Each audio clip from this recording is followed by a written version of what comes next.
So here's sort of a list of the stuff we're going to do today. There's sort of going to be like a goal section. We're going to talk about what I hope you get sort of take away from this. And then, we're going to talk about what quantum physics is in like very broad strokes. States in classical versus quantum physics, states as vectors. We're going to talk about the Schrodinger equation a bit. I put some asterisks here because we are going to be talking about the Schrodinger equation in a very specific case, in a very simplified form, because it gets really complicated really quickly. But hopefully the last bit we'll sort of get to talk about qubits, which is sort of the quantum mechanics that we care about for quantum computing. So what's our main goal? There's really three things. One is sort of just broadly understand the differences between classical and quantum physics. I'm a little angry because I set this all up so that the bullet points would come in as they clicked, but it doesn't do that because it's not a slideshow. But so some of these slides might have a lot of text on it. It's not supposed to be that way. The second part is sort of understand quantum states as vectors. This is a little bit what we talked about last week or 2 weeks ago. And we're going to talk about something called Dirac notation, which is just useful for basically making the math look pretty. And really, bolded there at the bottom, the big thing we want to get behind this is understanding the qubit, just like I said, is the quantum system we care about, and sort of how we can manipulate it. Okay, what is quantum physics? It's this term thrown around all the time. We're not going to get super mathy or rigorous with it, but broadly, it's the laws and rules that describe how the world works on really, really small scales. Typically, quantum effects become important once you start talking about a countable number of atoms. So 10 to 100 atoms. This ends up being about 1 to 10 nanometers. An example of this is current transistor technologies are getting to the scale where they have to start taking quantum effects into account.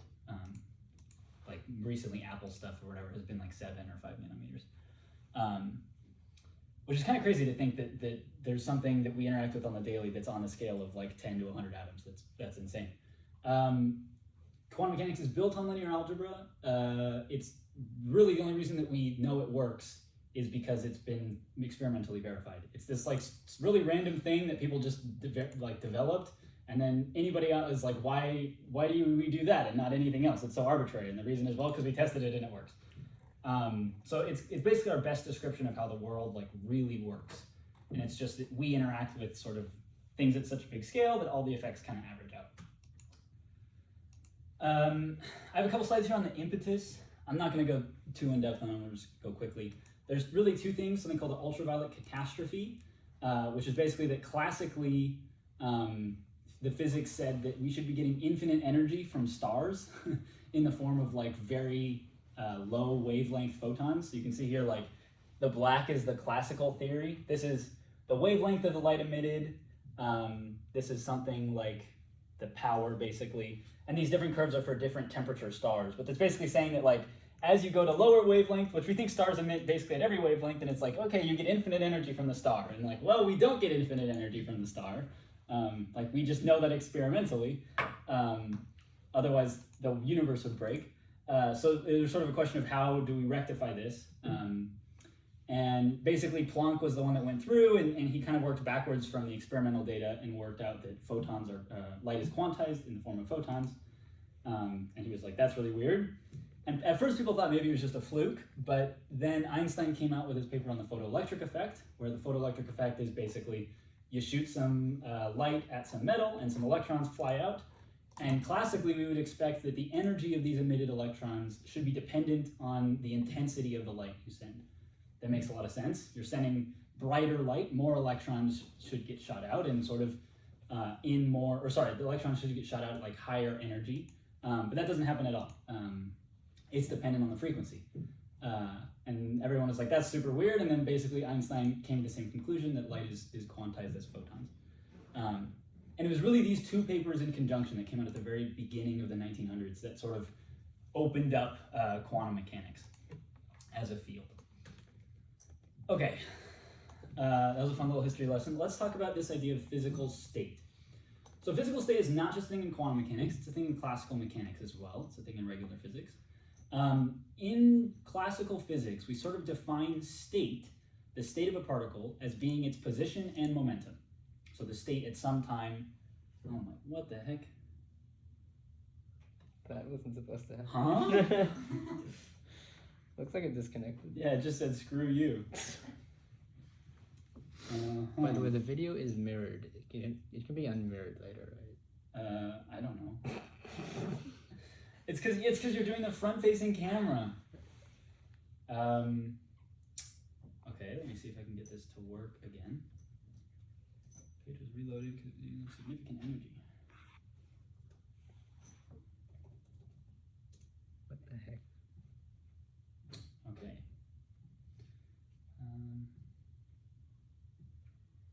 Interesting. All right, back to it.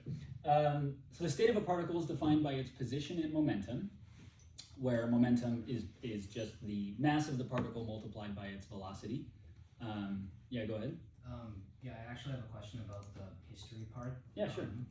So I just want to see if I understand correctly. I think that when Isaac Newton was theorizing about light, he already had like a concept of like a photon, and then after the double slit experiment, that idea shifted and people started thinking of light as a wave, and then it came back to photons by the time of like Einstein and Planck, or like were the light packet and light wave concept always together throughout history?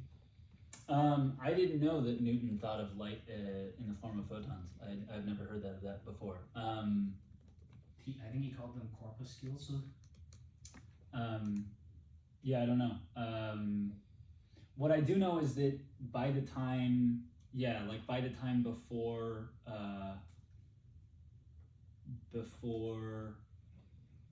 sort of quantum mechanics, is people were really comfortable with light being a wave, especially after sort of the final formulation of Maxwell's equations, and then for anybody who's taken a physics class, like you usually get to Maxwell's equations and you're like, oh, huzzah, we've made it, and then you do a little manipulation and you like immediately what pops out is the wave equation, which is just like, yeah, the electric and magnetic field, you can form waves, that's a solution, and that is light. So it's like everybody was especially by the end of the 1800s, everybody was like, yeah, light is a wave, that's just what it is, the equations show it, everything's great. And then they had these problems with like the ultraviolet. They're like, oh, it's just some little thing that we'll fix. It's like a constant we're missing or something. But yeah, I don't know. I've never heard of this thing about Newton. But I guess the reason why I'm asking is because like the way I understood, Newton thought that light came in like packets. So then like packets are particles or something. Then Thomas Young did the double slit experiment, and he saw that like the light was interfering destructively and constructively. So like you have like this, when you shine light through two slits, so you have like spots of light and then spots of shadow. Right. And that wouldn't happen if light were just particles. Right. It has to mean that like two waves are going through the slits and like interfering with each other. Right. And I thought that was like what kind of led people to see like experimentally that light was a wave. So by the time of like Einstein and Planck, how would they explain what's happening in the double slit experiment if they're saying that light is a photon? Well, that's the whole thing where they were saying like light is, things are both like particle and wave at the same time. Okay. Yeah. So what was born out of it was not a rejection of light as a wave, but sort of light is a wave, but it is also a particle. Okay. Because it's true what you're saying, that you can't get interference patterns without waves, but you also can't get the photoelectric effect or spectral emission from stars. Mm-hmm. You can't get either one of those correct without light being a particle. Okay.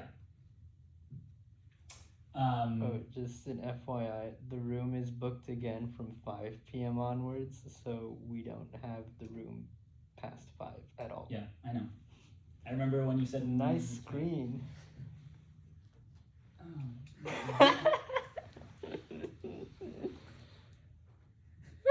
Why is it so good at displaying its own thing and awful at displaying anything else? disconnect from it and reconnect to it. I don't know how to disconnect from it. So I just close the tab? Yeah, I guess so. 8614.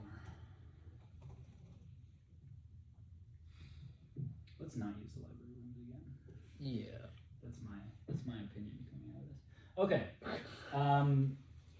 Classical state. So the classical state of a particle is its position and momentum. And there's sort of a couple key things about classical state that are going to be different for quantum states. So classically, I don't know if these are probably not necessarily the most used terms for this, but these are sort of the terms I'm calling it. It's definite, which means you can fully measure the state up to some measurement error. If your device has some errors in it, then you get some error that way. But theoretically, you could perfectly measure the position and momentum of a particle, like classically you could. And it's sort of unique in the sense that particles are only ever in one state. Something is at one location and it is traveling with one velocity. It's not in multiple locations at once. It's not traveling with different velocities. It's always just in one. There's only one state. And then there's also this idea that multi-particle states are just the aggregate of each individual particle state. And it's like if you want to describe the whole state of like 3 particles, you just describe the state of each individual one, and then you just kind of like put it into a grouping together, and you're like, yeah, okay, we have a vector maybe of each different particle state. They don't like intermix. In quantum, it's a little different. So really what I'm going to do here is I'm going to encourage you to think about it the opposite way. Instead of state being a thing that we define based on a particle's position and momentum, I would encourage you to think of position and momentum that I've put in this other category with other things I'm not talking about called measurable quantities as basically being defined by the state that the quantum particle is in.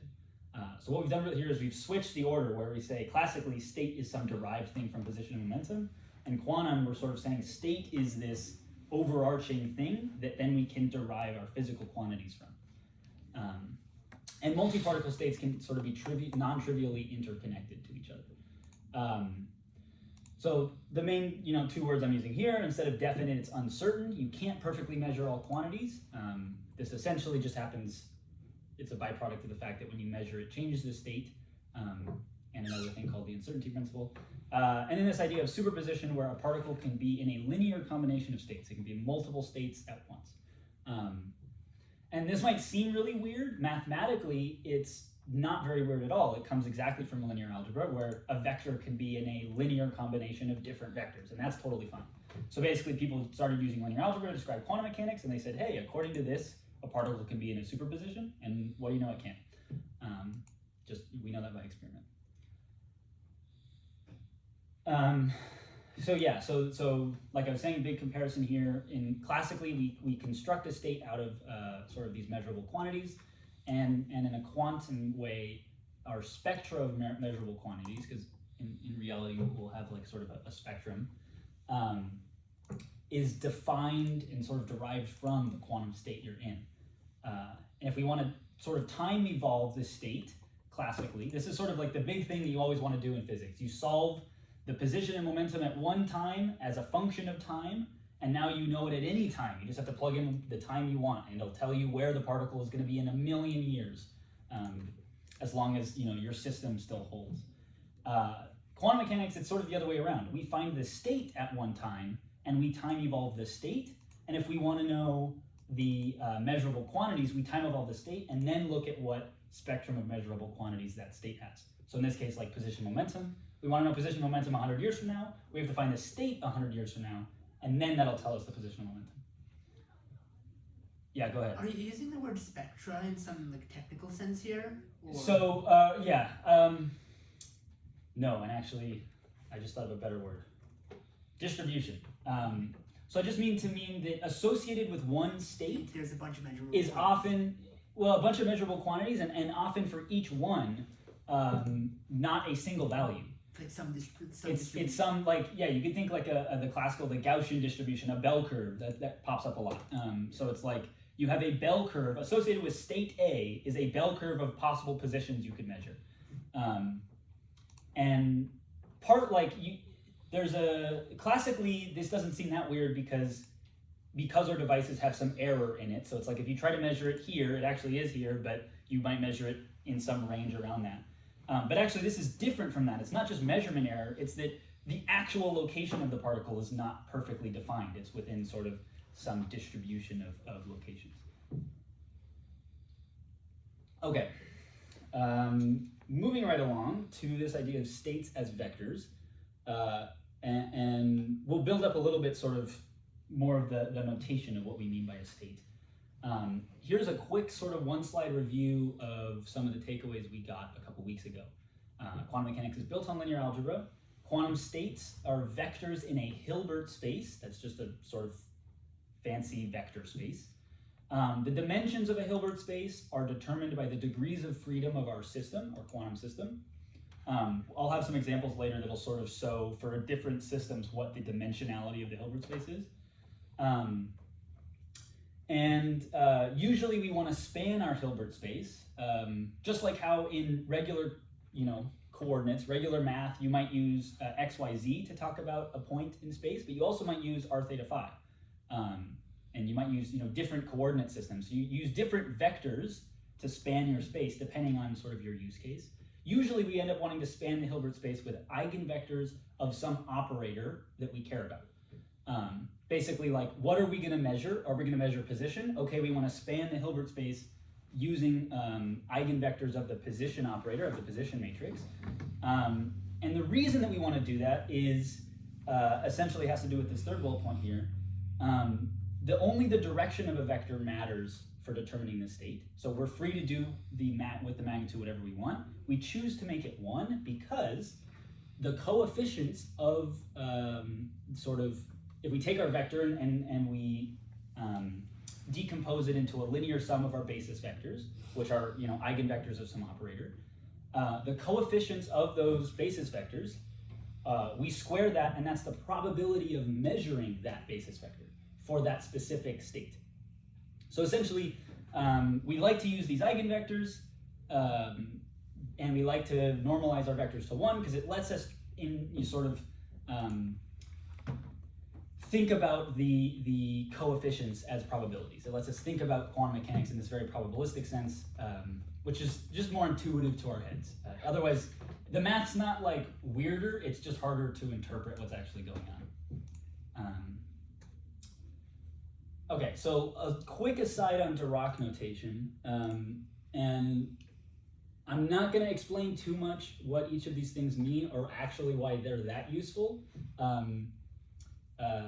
But yeah, I'll give a little bit sort of like broad context why. So bras, this is what we call a bra.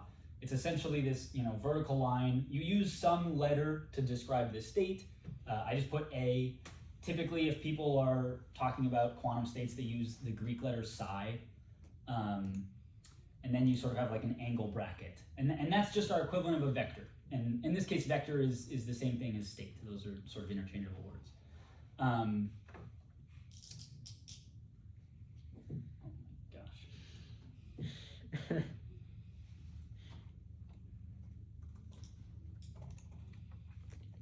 Honestly, it might be a problem with like Safari more. Maybe if I did this on Chrome, it would work better. Okay, then we have kets. Oh, sorry, I got this out. This is a ket. This is a bra. That's embarrassing. Okay, kets are our vectors.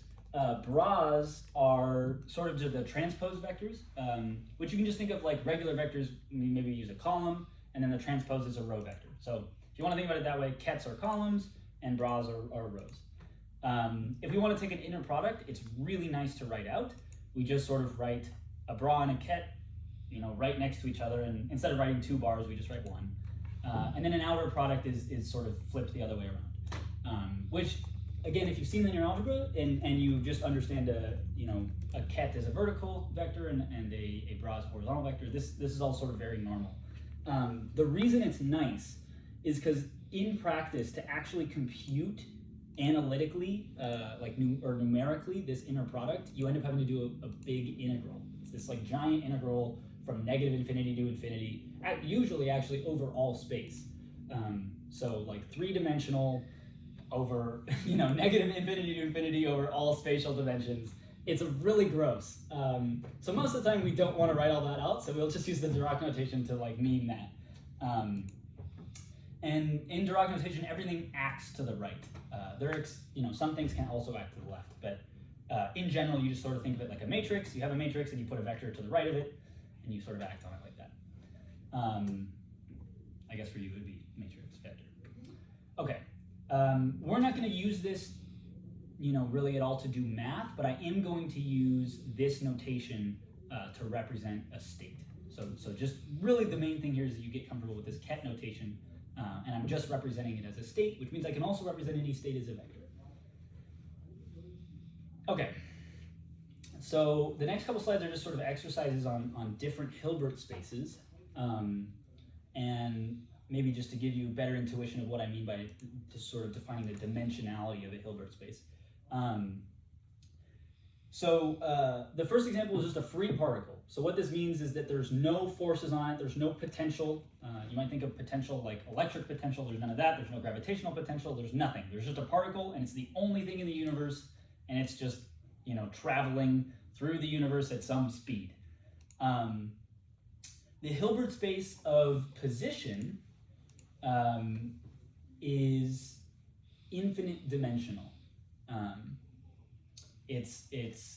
There's like an infinite number of positions. The particle is like everywhere, and in reality, the particle is like in every position at once. It's just like a plane wave. That ends up being the solution. That's why I have a sine wave here. I didn't write it out because it looks really gross. The Hilbert space of momentum. This is confusing when I say has one value. It is also infinite dimensional, but our particle only is in a eigenvector of momentum. So if you write the state of the particle in the position basis, you would have to add an infinite number of basis, of eigenvectors together to represent our particle state. If you write it in the momentum basis, it's just one. So for this example, you would obviously want to work in the momentum basis. Yeah, go ahead. So when you say Hilbert space of a particular operator, like the state, there is only one Hilbert space, right? Like the state is within some Hilbert space. There isn't like a separate Hilbert space for each operator. Right? Yes. Yeah. No, it's of is doing a lot of heavy lifting in that phrase. Yeah. I guess it's you take your Hilbert space, you decompose it into a basis of position eigenvectors. You're saying you need an infinite number of those position eigenvectors for this particle, but you only need one momentum eigenvector because it's in a state, because it is in an eigenstate. Yes. Yeah. Yes, that's correct. The reason that I said of, although I agree with what you're saying that it's a bit confusing, it is essentially just because. Yeah, no, I think it would be more confusing if I tried to convolutedly explain why. So I think I'll just say, yeah, you're right. Okay, so that's for a free particle. A typical example, not that typical, but oh, never mind. I thought I had the infinite potential law, but I guess I didn't include it. Here's another example of what we might call a triangle lattice. So essentially imagine you have like an electron, and the electron can exist in one of these three places and nowhere else. So I don't know how to describe it. It's like there's an infinite potential outside of the sites. It's the only places that the electron can be. Position-wise, you might say that this is like a three-dimensional Hilbert space for position, because there's three possible locations the particle could be at. But like the Hilbert space for momentum, I don't even really know exactly how you would define that, because it's like how is it moving? It's not like traveling. There's no infinitesimal, like going in some direction. Like you throw a ball and there's like a momentum because it's traveling in that direction. In this case, the electron's either at the top side, or it's at the bottom right, or it's at the bottom left, and that's the only possible locations. And this thing is. Why? It's demonstrating the electron cloud, obviously.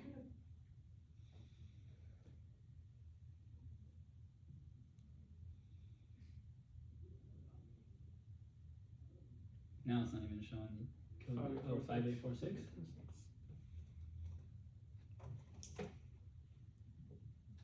Okay. Every 5 minutes. So much fun. Okay. Yeah. So the Hilbert space for momentum, or like representing the Hilbert space in terms of momentum basis states, I don't even think is really well defined for this problem.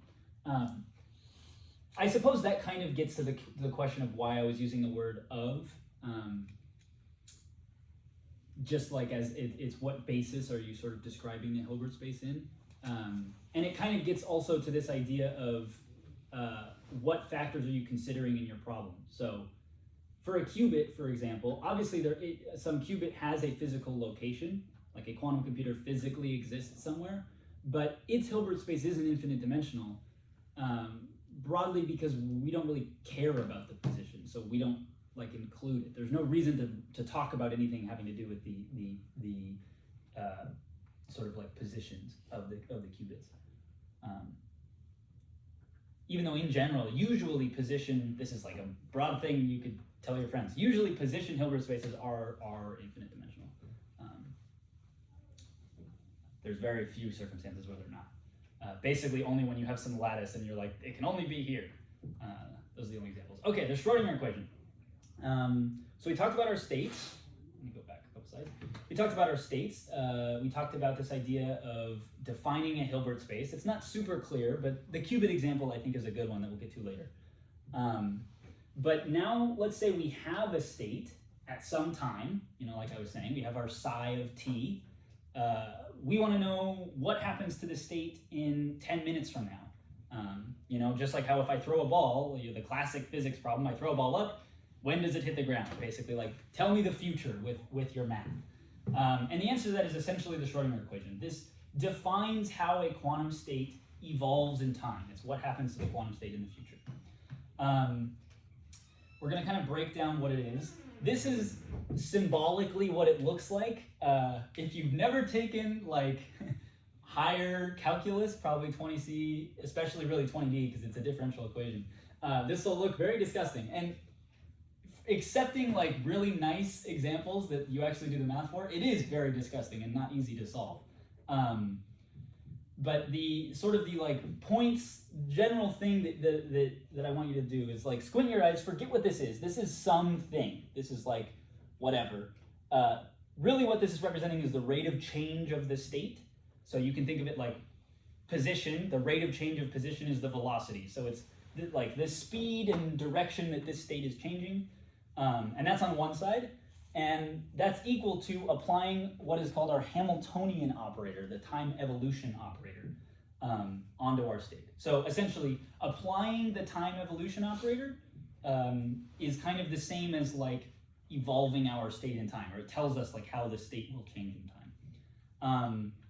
This is the definition of the Hamiltonian. Again, looks really gross.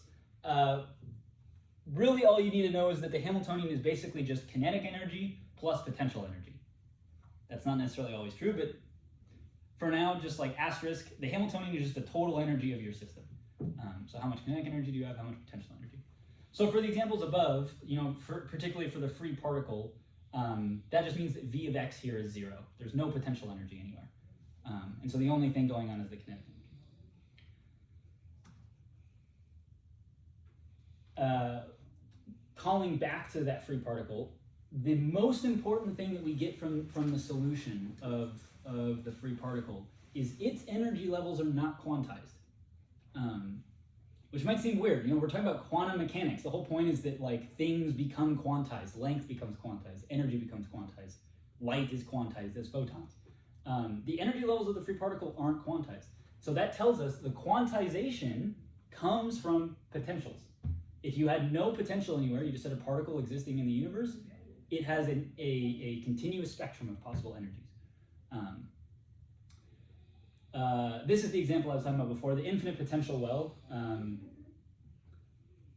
I'll show you.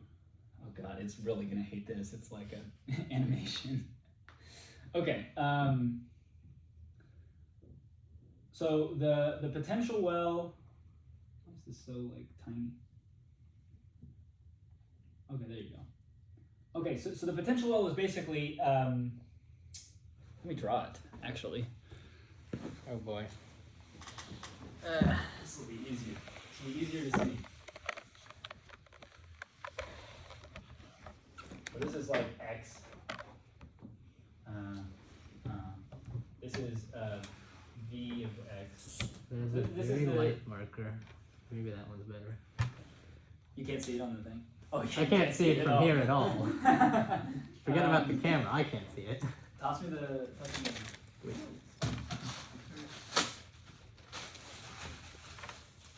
Okay, the potential well is like this. It's literally just like, this is the x-axis, this is energy, that's what that means, just potential energy. And then at x equals 0, you have like this going to infinity. So like the energy outside of here, you know, on the negative x-axis is at infinity. So basically like, say we have an electron in here. The electron can't be over here because it would need to have infinite energy to exist anywhere other than inside this box. So essentially we put, it's called like the infinite potential box. We put an electron in a box, and then by setting the potentials to infinity, we say the electron is only in that box. It cannot be anywhere except in this box. I might call this like A or something, just some length. Our box is some amount long. You can scale this up to 3 dimensions as well if you really wanted to. It just gets like uglier math, but not, I don't know where the cap is. Oh, uglier math, but not any more fun. Or not like any cooler. So I just wanted to show you like the solutions to the potential well end up just being like sine functions. So this isn't a great example because it's that just looks like a Gaussian. But here's like a really this is like cosine squared. That's what this is, and you can see that very clearly. So here's like your cosine function, and that's your solution. This is like position of the particle is this. Let me go back to the density phase. So you're gonna you can either measure the particle, you know, here in somewhere in this distribution, or you measure it somewhere in this hump, but you never measure it right in the middle. And that's just like, that's the solution for this thing. And so this is like that where I was saying like your distribution of possible positions for this one state. There's this whole distribution. And when you measure, you're most likely to measure the position to be one of these two places. Well, I'm abusing the term most likely because statistically you can define most likely in different ways. But those are the highest probability places, but you might measure it way over on the tail here. There's no reason that you know, just like when you roll a die, you could have a loaded die where it's like 80% chance you roll a 1, you still could roll a 6. It's still possible. Okay, yeah, so that was basically just to show you like what a distribution of positions looks like. It's also kind of a cool animation. It lets you mess around with like, if you're in multiple states at once, like this is a superposition state, you can see that, and what ends up happening is like, time-wise, oh my gosh. 8320. This is so cool. Okay. Time-wise, let me take these down a little bit. Time-wise, our position, the like probabilities are changing. Just because we're in multiple states at once. That's basically what a superposition state means, is that things are changing over time. In this specific case. It's not necessarily. Well, yeah, whatever. Who cares? Okay, this is the part that probably most people here actually care about. Qubits. We're here to do quantum computing. At the end of the day, that's what this whole series is about. Quantum computers, the quantum mechanics they use, are qubits. So let's talk about a qubit. How does it work? The sort of formalism of a qubit, it is any quantum system that has 2 basis states.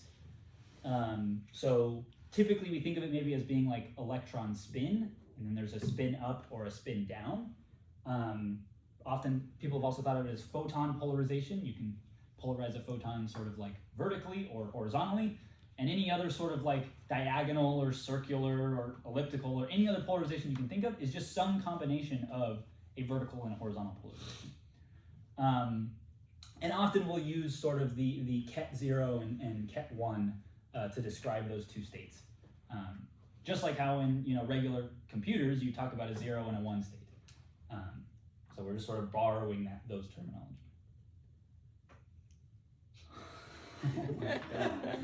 I'm sorry, Thomas. It's in a superposition of the different slides. Like it always shows its own slide. Okay. You just have to yell it enough. Okay, we can represent a qubit sort of as a unit vector on a 3D sphere that we call a block sphere.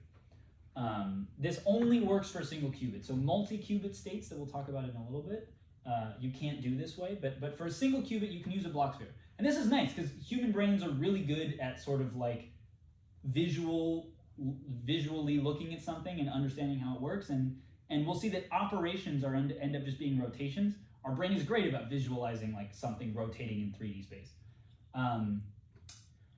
Physical states on the block sphere sort of exist on the XZ plane. The y-axis represents something that's called a phase, a complex phase. If you ever sort of dealt with complex numbers, yeah, that's what it is. You can kind of think of it as like x and z are real, and then like the complex numbers or the imaginary numbers are coming out on the y-axis. And you can't measure the complex phase. So when you go to measure something, whatever your state is, it'll project it onto the XZ plane, and then that's the state that you can measure. Okay, so like I said, operators on a qubit, we can represent it for a single qubit as just being different rotations around a block sphere. So if you want to rotate something around, like you want to rotate something and just in general, you'll pick an axis, and then you'll pick a degrees you're going to rotate around that axis, and there you go, there's your rotation. So usually we call different axes, like picking the axis we'll rotate around, those are all different operators, and then each operator might be parameterized by a given like angle, which is just to say like you have to tell the operator, you have to plug in for how many degrees you want to go around that axis. So we have here there's something called an H gate, which is basically just the diagonal line in the XZ plane. So we're rotating our zero state around that diagonal line, and it ends up along the x-axis. Then we rotate it using a Z gate, which just rotates it 180 degrees around the z-axis. You apply another H gate, which is that same diagonal line, 180 degrees, so on and so forth. So we'll see these in more detail, these sort of specific gates, the Z gate, X gate, H gate, when we talk in a couple weeks about Qiskit. This is kind of just like priming you for that. Because yeah, we'll see them a lot there too. Okay, so yeah, so here's like the different gates. So we might call them like the NOT gate, the Z gate, or poly Z, Hadamard. When we're talking about circuits, we'll draw the circuit out and represent them like this. Matrix-wise, we can write the gates this way. And at this point, I was going to spend some time like going on the board and doing matrix math, like showing you some stuff. Maybe I'll do just one. Wait, I think this is a good one. Okay, so can you see if I go here? Oh yeah, you can point it wherever you want. Okay. Maybe I'll come around to this side. Okay, so let's say for the zero states, we can write it as our ket. To translate this to a vector, I'm going to do the like very simple thing to do, which is just to say that this is the vector 1, 0. The one state, by the way, goes to the vector like 0, 1. You don't have to pick these to be your like vector representations. You can, as long as it's two orthogonal vectors, that's good enough. But this makes the math really easy because 1s and 0s are really easy to do multiplication with. So let's say I take my X gate, for example, what's called the NOT gate up there, which is 0, 1, 1, 0. And let's apply it on a zero state. And just see what happens. So doing matrix multiplication, which I didn't cover last time, but hopefully people are familiar with it. This on that goes to 0 plus 0, and that on that goes to 1 plus 0, which is, of course, just 0, 1, which is our one state. So, and this is the x. So x on 0 goes to 1. This is really nice in regular computation, so for regular computers. One of the most fundamental gates or like logic operators we talk about is the NOT gate. And like you apply a NOT gate on some state, like you go like NOT I don't know what the notation is, something like this. Not on 1 gives you 0, or whatever. And this X gate ends up acting exactly our NOT gate for quantum computation. Hence why we call it the NOT gate. And then the Hadamard and Z do some other stuff as well. But I think since we're running low on time, I want to just go to the next slides. You have a question, go ahead. So these matrices, they're not like the matrices you have for like quantum operators, right? They're matrices that are giving you how the state evolves through the gate. So, Or are those the same thing? yeah, they are the same thing. So these gates are exactly our quantum operators. They are our quantum operators for our qubit. So, like the X gate is a quantum operator. In this case, it's the quantum operator that, if we think of the qubit on the Bloch sphere, takes our vector and rotates it 180 degrees around the X axis. And that doesn't have any. Does it have any eigenvectors?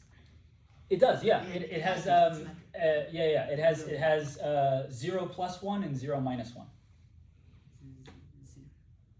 Because 0 plus 1, it takes the 0 to 1 and the 1 to 0, so then you get 1 plus 0, which is the same state because addition is commutative. Okay. Oh, 0 the state plus 1 the state. Oh, Yeah.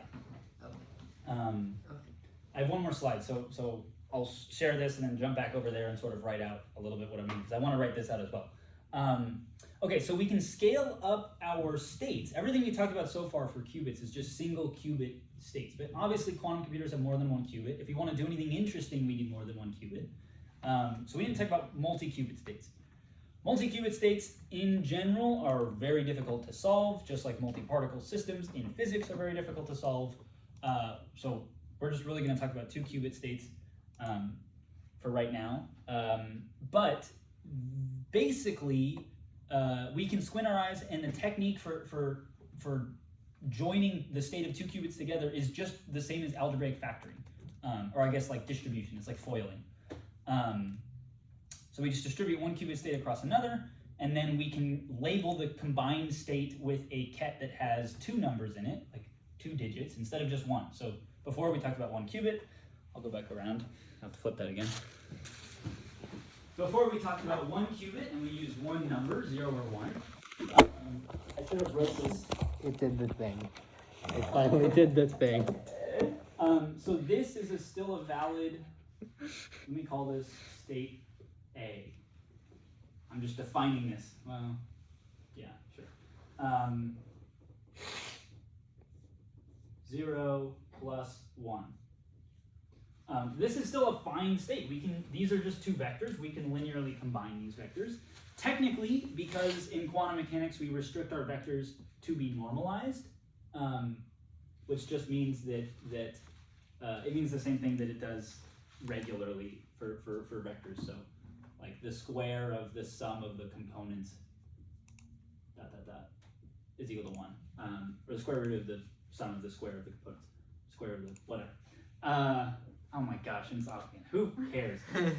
So technically, you'd have to put a 1 over root 2 here to make this normalized. But anyways, this is some valid state, but it's still only a 1 qubit state. So the single qubit is in a superposition of 2 states. Let's say we have a second qubit. I'm going to call this. Let's say that this is like Q1. I'm going to put a little 1 sort of on the subscript of the ket to tell us whether it's qubit 1 or qubit 2.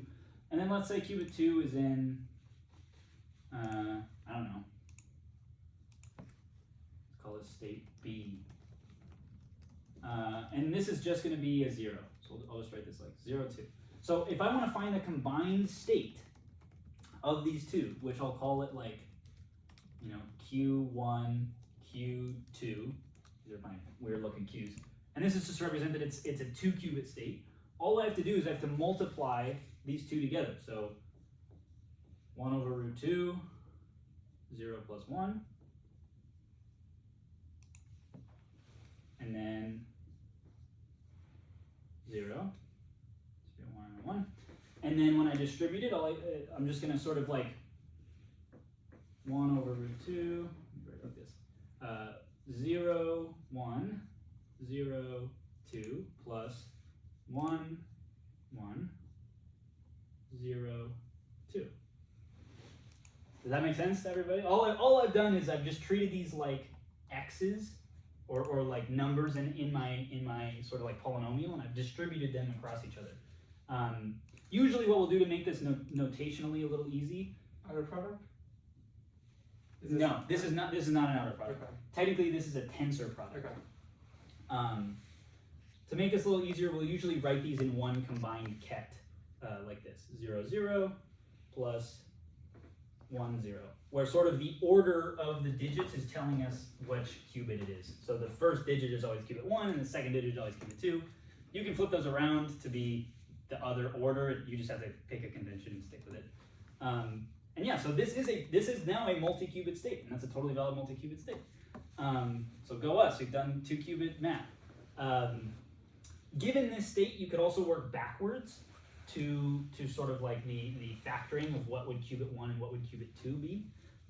There are certain states that you can't do that for, so I'm not going to show you the math for this, like how you can get there. It's not complicated, it would just take time, and we're out of time.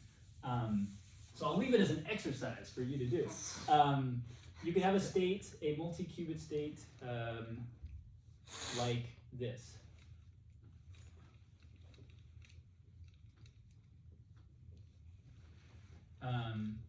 And this cannot be, you can't factor it. And this is one of what we call the Bell states. There's a few different Bell states, named after like some dude named Bell. Nothing to do with bell curves, I don't think. I don't know, maybe it's the same guy. This is exactly an entangled state. So whenever people talk about quantum entanglement, this is what they mean. And the reason for that is, so remember what I was saying, that the coefficients, we can square them to get probabilities. That's why we normalize our vectors. The square of 1 over root 2 is 1/2. So essentially there's a 50% chance of measuring each of these states, each of these 2-qubit states.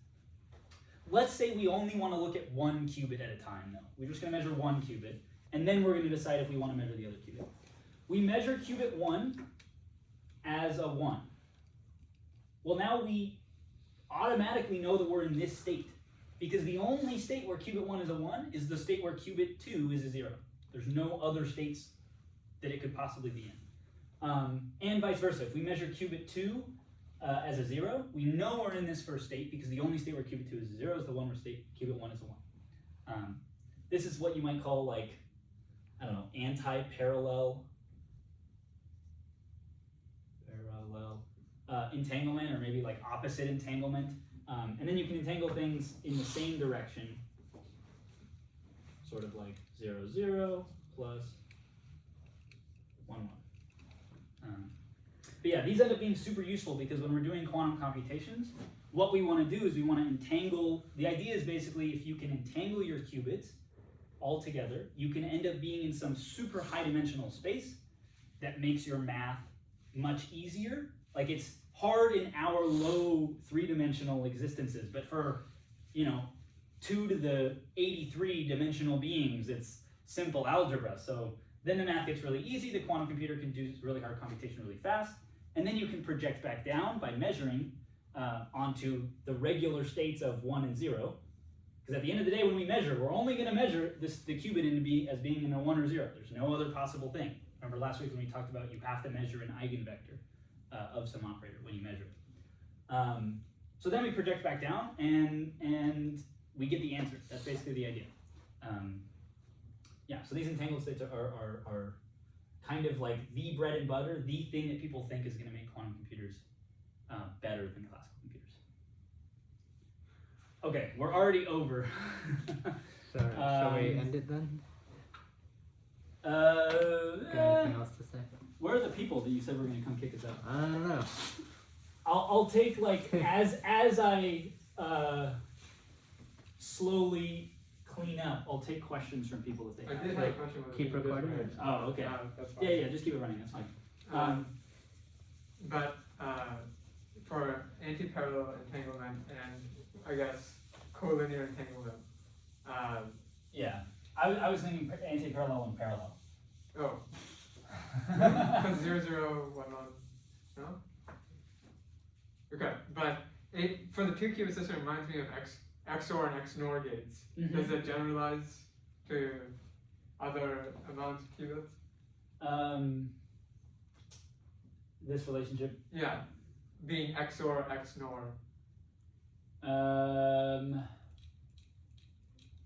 In the sense of like the output states, you're saying? Yeah, like if you did the anti-parallel one where it had the combination of 0, 1, and 1, 0, Mm-hmm. there was some XOR relationship, right?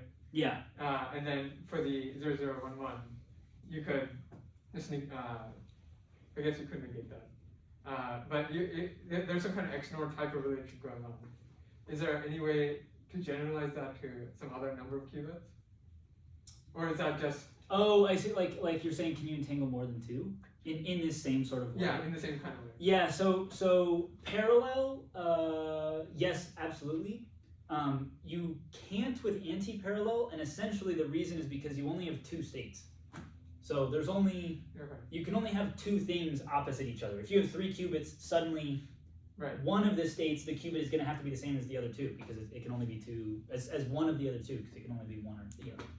So like essentially like if I have 0, 1 and I have a third qubit, I can either make it a 1 or I can make it a 0, but I have to pick one. And either way, it's no longer a fully whatever anti-parallel. But yes, so you can have something like this. And this is another famous state called the GHZ state. I do not remember why it's famous. It's used for something to do something. Who knows? Probably in like quantum internet or Wait, does encryption or the something. Does the normalization coefficient need to change when you have 3 things? No. Okay. No. We're taking each of these to individually be normalized. So this has magnitude 1, this has magnitude 1. So the sum is just 1 over root 2 times, yes, root 2 is the magnitude of this thing. And then you multiply by this and it becomes 1.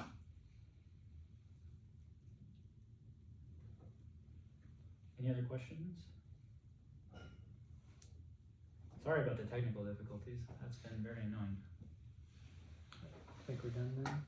Okay. maybe we'll have to look.